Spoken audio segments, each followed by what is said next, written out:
If I talk like this, can you hear it? Or do you prefer it like that? If I do that, I feel like a bit of a... It's better. It's better. So, thank you for coming today, and thank you to Fotomonth for inviting me back to Krakow again. It's very lovely to be here. And I wanted to... I'm going to talk a little bit about my practice, because I really want my audience here to have a sense of the context that the show that I've made here operates within. And within that dialogue, I'm not going to talk about everything that I do. I'm going to touch on a few different key projects. I'm born in the UK, I'm Welsh, I'm 44 years old, and for most of my life I've worked as a photographer, but mostly in the media, making photographs in magazines, and we're going to come back to that in a second. But one of the most important things that ever happened to me in education, in photography, was getting into education.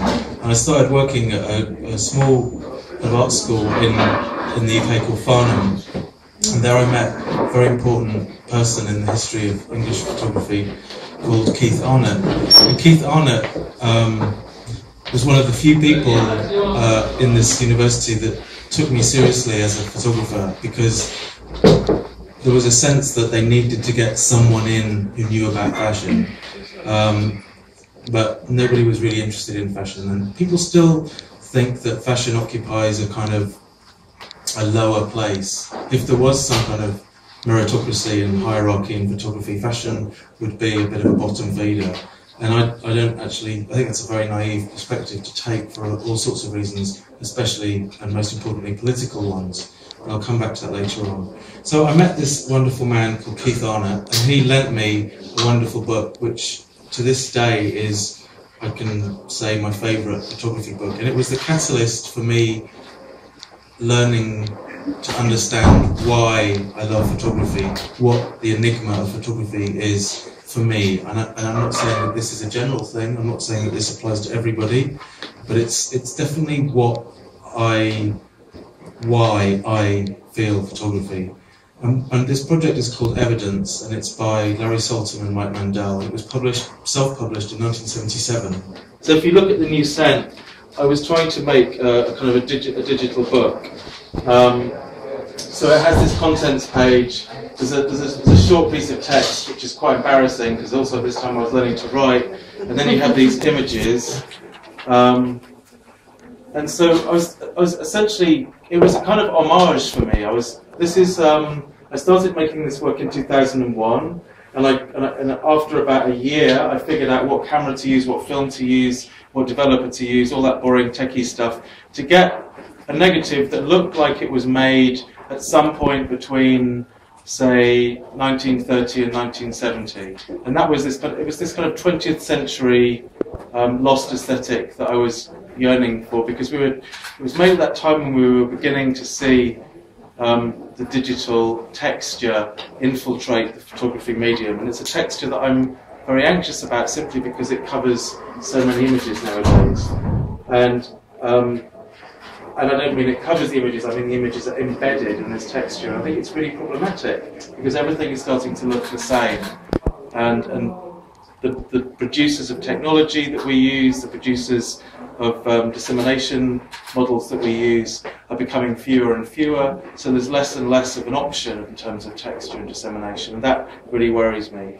When the internet first arrived, I'm just going to scroll through some of these images. I was just so excited at the potential. I just imagined that there was going to be all of this information circulating, spreading, sharing, and I soon realised that it's like television. It's just become another place where the powers that be can control the content and essentially sell us objects and ideas that we don't really need. And I think we need to kind of take the internet back before it's too late. Oh, I'm going too fast. So basically I was designing photographs where I wanted you to look at it, what happened there? What is that? Why is that? What's making that light happen? Who had the accident? what is this space? Why did he photograph that really boring scene? I mean, there's a kind of question in all of these photographs, and that's really what I love about photographs, is that until you fix them with a context, whether that's a sequence or an edit or a position on a wall or a position on a page in a book, they lose their actual meaning. And for a medium that is all about meaning, inverted commas, in our everyday columns, it doesn't really mean anything at all, photography. And that's really what I love about it. It promises everything and delivers very little at all. To be honest, I really don't like photography festivals. There's usually far too many men at them, and they're usually talking about what they've bought recently, and how rare it is, how expensive it is, all that kind of shit. And there's two festivals I like. This is one of them, and the other one is at Jest. And the reason I like going to Jest is because there's a very interesting model for supporting young photographers there, not dissimilar to the show-off project here. So what you're looking at now is a range of photographs. I was commissioned to make a show at Jest this year, and one of the things that Jest does is it marries photography with fashion. And I wanted to do a project called commercial photography because I've been making commercial photography for 20 years now. I prefer to call it applied photography, and it's an area of photography that I'm really interested in because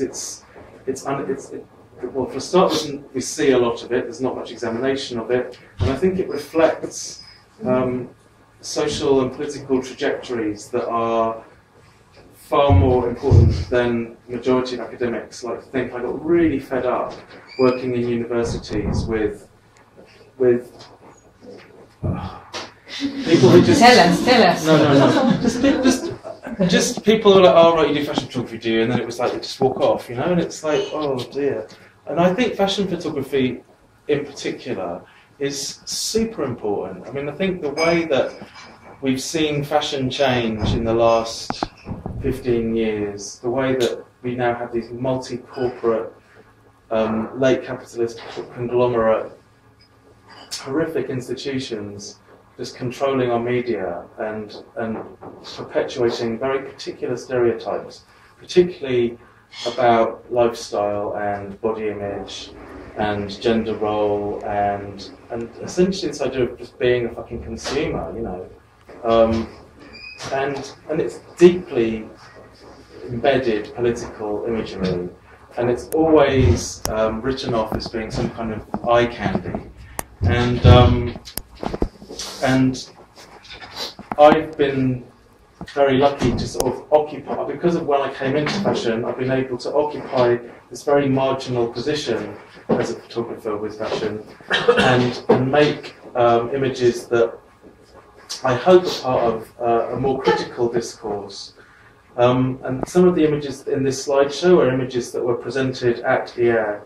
And what I showed was images from fashion magazines, images from music projects, images from portraiture, and just generally commissioned work. And I called the show Commercial Photography.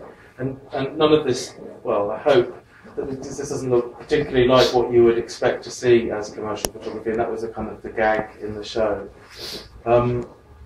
One of the things I think is super important about working in fashion editorial media is that it can be an extraordinary place to just think about the mechanics of photography, to think about aesthetics. I mean, so many of the kind of drives in photographic technology have happened because of the demands of the commercial media, and yet we kind of don't begin to examine what those demands, you know, how those demands might have been made and what they were made for. And so often those demands are made because of speed and dissemination.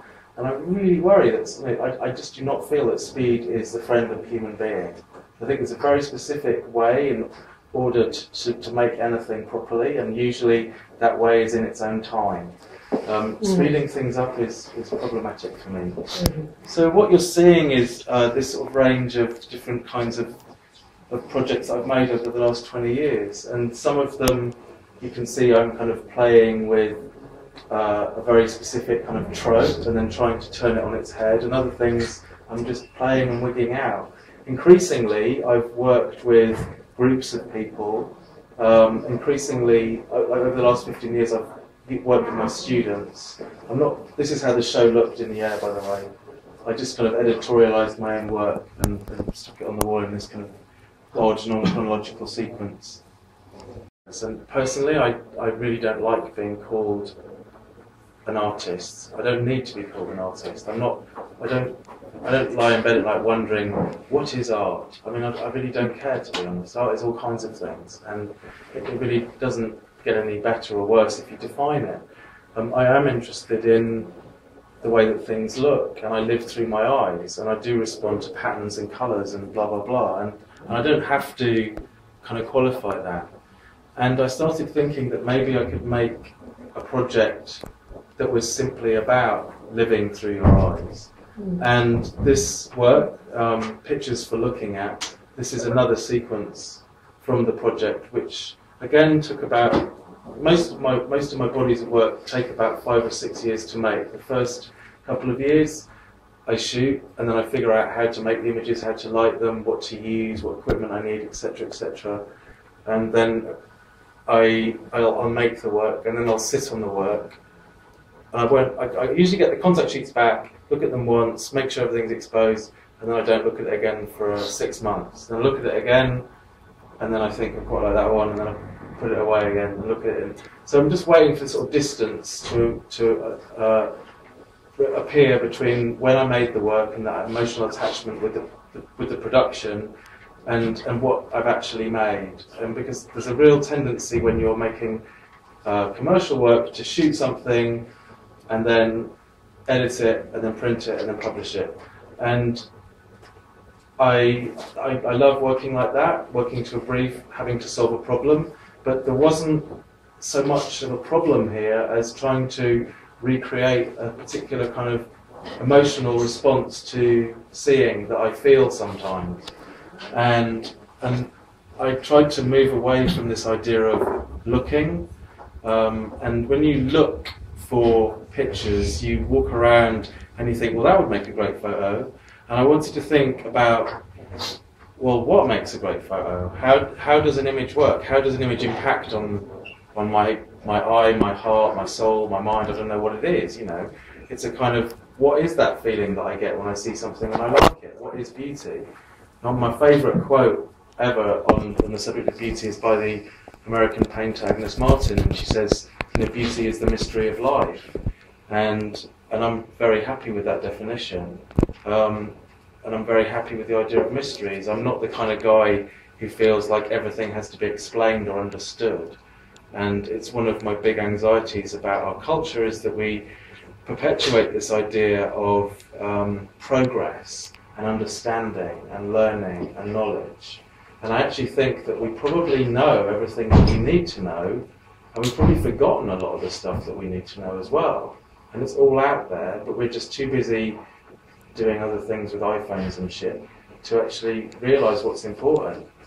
And I don't mean to say that in a kind of, you know, back to the land, hippy-dippy kind of way. I think you can be modern and present at the same time. And why not? I mean, they're kind of similar definitions of the same idea. So this work is kind of provocatively titled Pictures for Looking At. There isn't an essay to go with it. I didn't even put my name on the show when you walk into the space. And I want, the reason that it has these little sculptures next to it is I wanted people to think about coming into the space and making their own photographs. And people are invited to do that and upload their photographs to another website.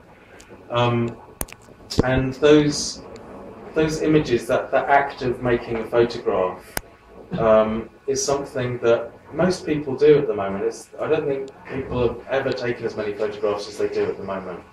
And yet there are less photographs being made. There are lots of images being made, but there are less photographers than there have ever been before. Just because you make a photograph, it does not make you a photographer. It's very easy to push a button, but it's not very easy to think about why you're pushing that button, how you're pushing that button, and what you're pushing that button for.